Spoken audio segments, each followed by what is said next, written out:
Welcome, ladies and mentligents, to another wonderful narration. I'm your host. Here's a kiss in case you don't finish the video. Mwah. Today's story comes from /HFY Wordsmith, Regal Legal Eagle. Please show your love to the author. Links are below in the description.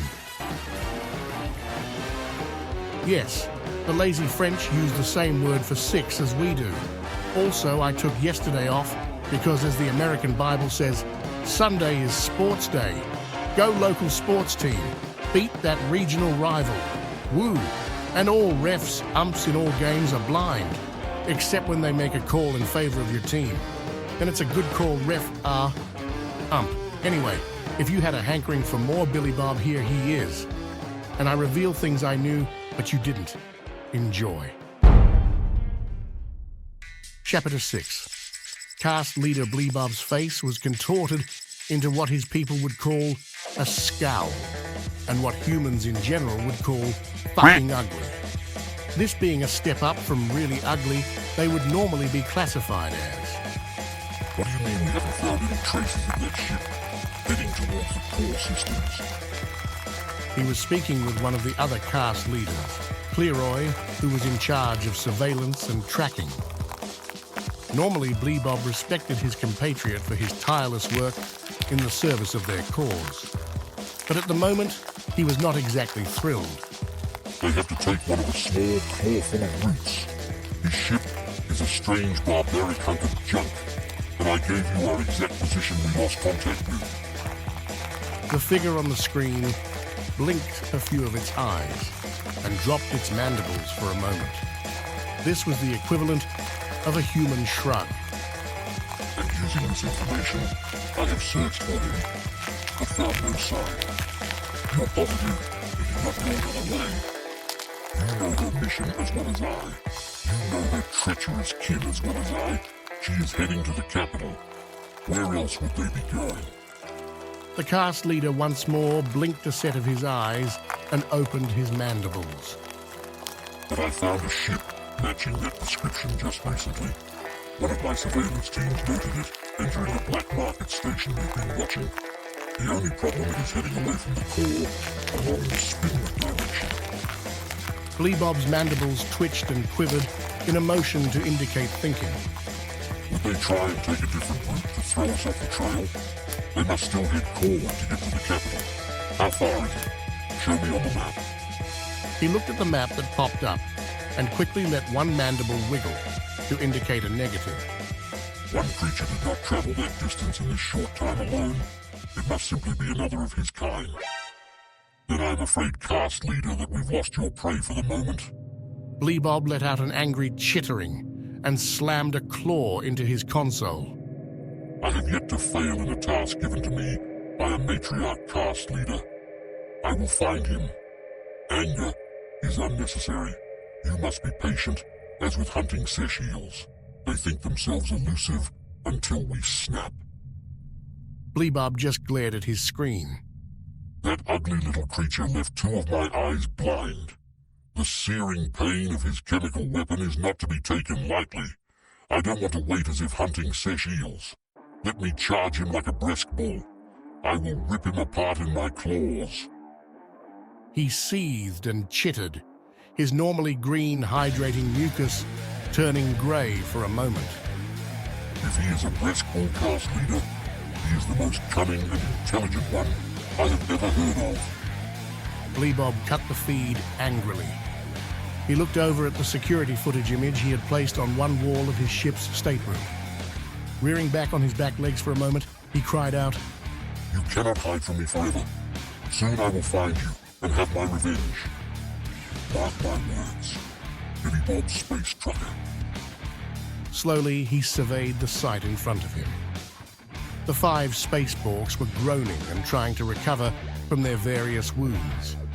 He looked between them as he stayed close to the one he'd hit with the throwing knife. Not going to give me any trouble now, are you? They began to open and close each hand, as if trying to make the sound of one hand clapping. His translator informed him this was surrender. Good. You people got medics? Feel free to call one out, he said to the bleeding Borg. As it quickly began to grab at some sort of communicator, he looked over at Emily. "Not bad, huh?" She was looking over the creatures for a moment before glancing back at him. "Interesting. Why did you attack the space borks?" "Easy. They were bored." With her hood up and the screen in place, she realized he couldn't see her face, so she made her confusion clear. "What? Look, this is a business place, right? I exit my ship, I've got stupid fucking flickering lights and stains. All kinds of stains. Some of those were blood, I'm guessing. Who has a market set up with flickering lights and stains? Then I see these yokels here standing around with obviously high-powered weapons and targeting computers. Those are all illegal, right?" She nodded. "Who the hell hires guards who get bored with their job while wielding gear like that? That isn't pacify a drunk patron gear, that's kill people gear. Am I wrong?" "Right. Back on Earth I knew this biker gang. Some badass fuckers rode with that crew. Now for their bars, they didn't pick the best killer to be the bouncer. Killers get bored being guards, different types of people. They picked some guy who didn't get bored with his work and knew how to bust someone up but keep him alive. And he wasn't packing a fucking machine gun. What is? It's a big gun just for killing lots of people. Now, if they moved in on someone's territory, well, then their skullcrackers made a presence for a while." He poked one of the groaning Borks, who was clutching his head and whimpering. "Did you guys just take over?" "Yes. 3 solar cycles ago, we overthrew the space goblins who were running this place. Please don't hit me." "Shh. Some space Bork you turned out to be." Billy Bob was slightly disappointed, but Emily was worried. "Who hired you?" The Bork groaned, and Billy Bob looked at Emily for a moment. She was about to ask him to help, but Billy Bob took it upon himself by giving the creature a gentle nudge with his boot. "Hey, the lady is asking you a question." "Ah, we were hired by a Zelvian. He's ordered all ships that dock to be seized and the crew to be sent to holding until further notice. Stop hitting me." "Billy Bob, we need to go," Emily said flatly, which caught his attention. As he looked back to her for a moment, he then had to quickly turn back as the doors past the security station hissed open. "Fuck, why did I let him call a medic?" he mumbled as he looked at no less than 10 Borks, blue shields flickering as they aimed those nasty-looking weapons at him. There were also 2 much large mechanical things behind them. Out in front of the regular Borks was a bigger one with a green feathered headpiece of some sort. Fancy-like. If things got ugly, Billy Bob made a note to kill him first. "What? This one ugly creature managed to subdue the 5 of you with a cudgel. He also has a knife." The Bork, clutching at his arm, said defensively. "With my what?" Billy Bob was asking. "He means your stick," Emily offered. "It's a baseball bat. Jesus, I need to teach you Xenos about sports." He shook his head for a moment. "Captain, the creature is strapped with explosives." One of the big mechanical things behind the other 10 reported. "Must be a Bork in a fancy suit then." "That's right, and I'm not afraid to use them. So, like I said earlier, take me to your leader." Billy Bob had bluffed his way out of worse places. The captain growled as it looked down at Billy Bob and then nodded. "Fine, but your little stick won't help you against battle suits." The Borks fanned out as they surrounded Billy Bob and Emily. 3 plus the captain in front of the rest plus the mech suit things behind them. As they started to walk into the main station, Billy Bob got a better look at the place. This looked more like the shady markets he was used to.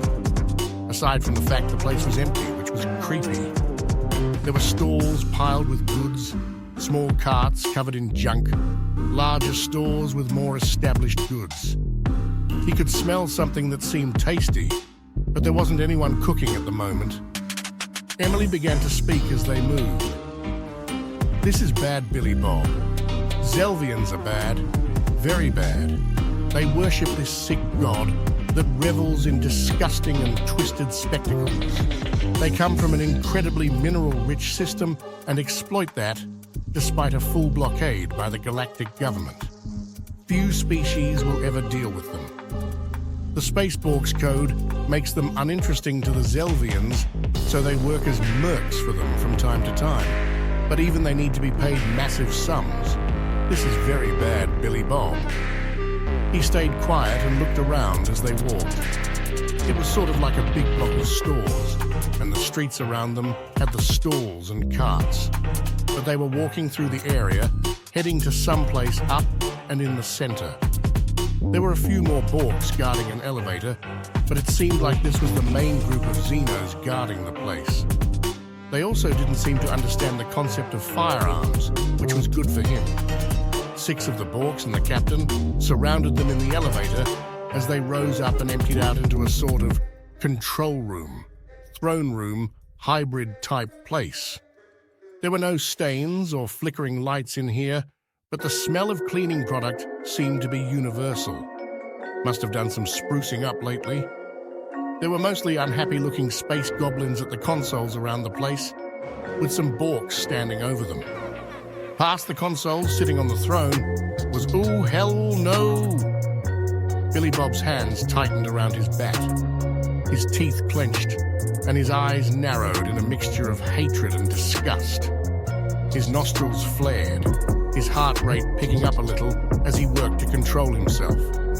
He'd figured there were some sick Xenos out there, but he'd never imagined it would be this bad. Mostly he just added space in front of Earth animals because that worked for him. And this creature certainly fit a certain name. But even he nearly shuddered to say it. That large, grossly rotund midsection. Those tufts of stringy cotton candy like blue hair. Those ridiculously large feet. That pasty white complexion. And that face. Ooh, that face. Those features wrapped in a strange parody of mixed colors and a giant red nose. He was looking at a motherfucking space clown, he growled out, letting the hatred and anger flow through him. I'm gonna kill the shit out of this guy as soon as I get a chance. Sure, it had 4 arms and an extra eye right in the center of that fat fucking forehead. As if it wasn't bad enough already. But that was a bona fide space clown. When he got closer to his mounting disgust, he realized that part of that rotund midsection was rippling like some sort of gas bag, and it stunk. If Emily thought his rip the other day was bad, she must be struggling. Then he heard her cough and partially gag behind him. Seemed like she was having a rough time indeed. What's this? Such a deliciously hideous creature joining my little show? The creature said, in a high-pitched voice that sounded like fingernails on the blackboard of Billy Bob's mind. Speak for yourself, you massive pile of runny donkey shit. What interesting expletives. Yes.